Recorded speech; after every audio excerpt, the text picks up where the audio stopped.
இயேசு எவ்வளவு தேவை என்பது அப்பம் சாப்பிட்டவங்களுக்கு அல்ல, அதிகமா காயப்பட்டவனுக்கு தான் தெரியும்.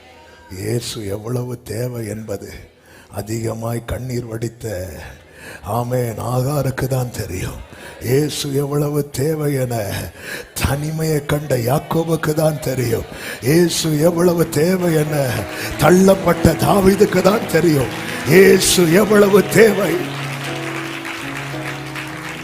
அப்படி என்றால் சில கடினமான காயமான பாதையிலே கர்த்தர் உன்னை நடத்த அனுமதித்தது உனக்கு அவர் எவ்வளவு தேவை என்பதை நீ அறியணும், நீ புரியணும். எனக்கு இயேசு தேவை. என்னை கேட்டுக்கொண்டிருக்கிற அன்பு சகோதரா சகோதரி, உன்னை தேடி வந்தவரிடம் நீ ஓடி வா. அவருக்கு மகிமையாய் கர்த்தர் உன்னை தான் நிறுத்துவார்.